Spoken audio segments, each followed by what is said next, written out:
Shalom, bon dimanche chez vous, vous êtes branchés à la chaîne de Pasteur Salomon, le messager Proverbe 30. Chaque dimanche, nous n'avons que 10 minutes d'exhortation, 10 minutes de la parole, 10 minutes de la vérité. Aujourd'hui, nous allons lire Jean 14, le premier verset, on nous dit ceci, « Que votre cœur ne se trouble point, croyez en Dieu, croyez en moi. Il y a plusieurs demeures dans la maison de mon Père. Si cela n'y était pas, je vous l'aurais dit. Je vais vous préparer une place. Et lorsque je m'en serai allé et que je vous aurai préparé une place, je reviendrai et je vous prendrai avec moi, afin que là où je sois, vous y soyez aussi. Vous savez où je vais et vous savez les chemins. » Thomas lui dit, « Seigneur, nous ne savons où tu vas, comment pensons-nous en savoir les chemins? » Yoshua lui dit, « Je suis le chemin, la vie, la vérité, nul ne vient au Père que par moi. » Ici, on n'a pas assez de temps, mais on n'a que 10 minutes. De 10 minutes là, je vais essayer d'expliquer beaucoup de choses. Ici, c'est Yoshua qui s'adresse à ses disciples. Là, il commence déjà à leur préparer, à leur parler de sa mort, de sa résurrection, de son retour dans son royaume. Il leur dit que votre cœur ne se trouble point, croyez en Dieu et croyez en moi.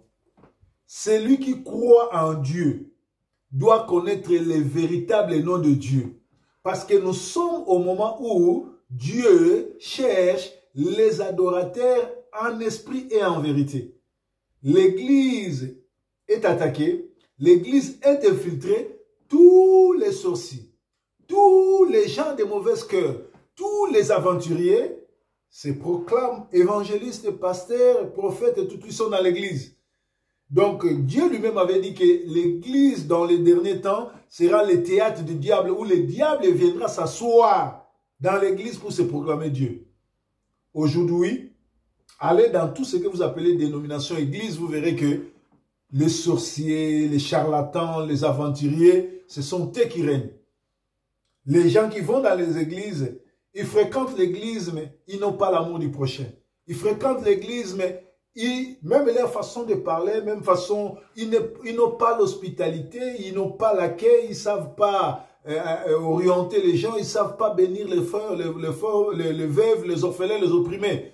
Donc, il n'y a rien en chrétien en eux, seulement la Bible et fréquenter les églises. Et la plupart de ceux que vous appelez pasteurs aujourd'hui ne savent pas comment gérer les situations dans la commune, dans la communauté. Ils ne savent pas, ils sont pressés à venir prêcher. Ils croient qu'être pasteur, c'est se mettre dans un prêchoir à prêcher. Non, le pastorat, c'est toute une vie. Tu peux être un pasteur, tu ne vas pas à l'église, mais tu es en train de régler des conflits dans la communauté. Les conflits de mariage, les conflits de quartier, les conflits de maison, les conflits de beaucoup de choses. Ici en Europe, nous avons des gens qui n'ont pas de famille parce qu'ils ne vont pas dans les églises. Ces gens-là sont abandonnés. Ils sont dans leur maison, d'autres sont dans les hôpitaux. Ils ne peuvent pas, les gens ne peuvent pas aller les voir parce qu'ils ne sont pas dans leur dénomination. Or, la Bible nous dit, Christ avait dit, quand j'étais malade, vous êtes venu me rendre visite. Quand j'étais à l'hôpital, vous êtes venu. Quand j'étais en prison, combien de Congolais, combien des Africains sont en prison, abandonnés parce qu'ils ne sont pas dans des églises?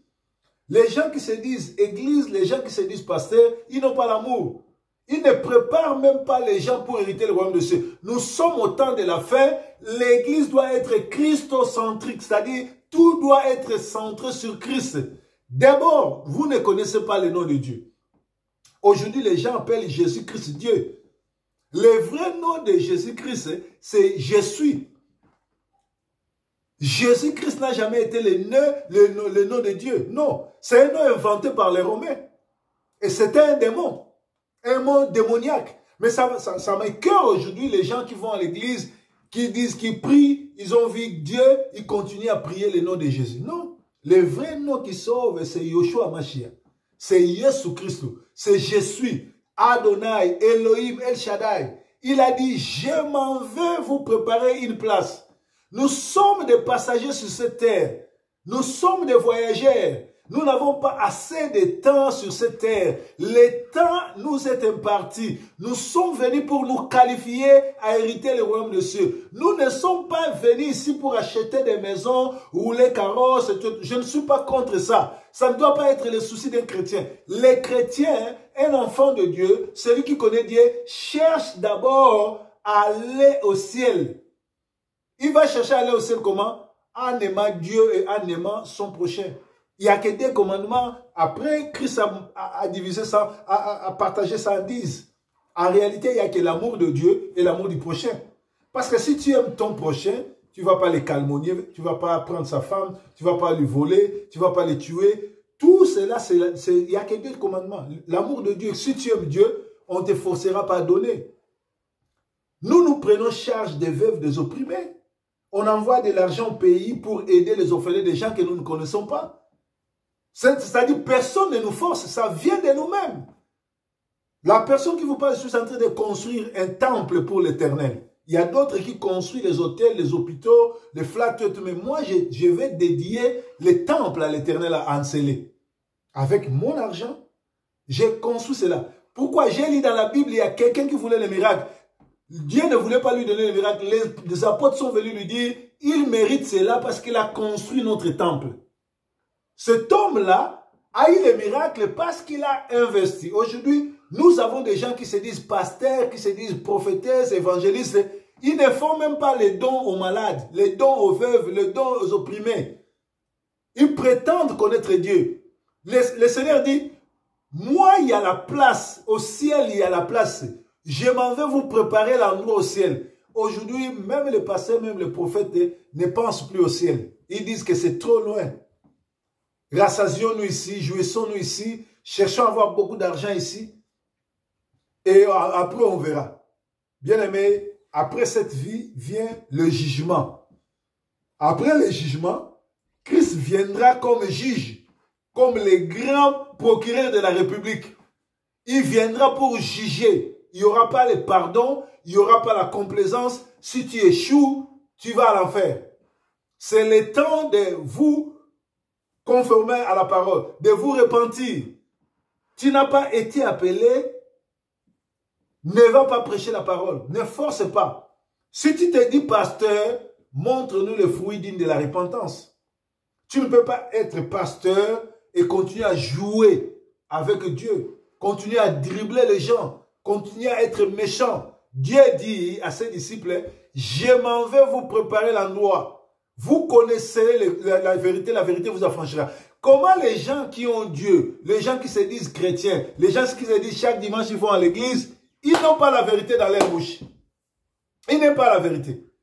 Moi, j'ai coupé toutes les relations avec qui que ce soit en Angleterre ici, surtout à Manchester. Avec tout pasteur de Manchester, j'ai coupé des relations parce qu'ils ne connaissent pas Dieu. Par leur façon de prêcher, de vivre l'évangile, ils ne connaissent pas Dieu. Ils sont prêts à calomnier des gens, à leur raconter des dossiers qu'ils ne connaissent pas, mais ils n'assistent pas les gens. Ils ne prêchent pas la parole. Quand il y a des problèmes dans la communauté, on ne les voit pas. J'ai appelé 2 ou 3 pasteurs quand j'avais un problème. Ils n'ont même pas prêché la parole. Ils n'ont même pas eu le temps d'ouvrir la Bible pour prêcher la parole. Pour montrer à la personne qu'il y a ceci, il y a cela. Les gens qui se disent pasteurs.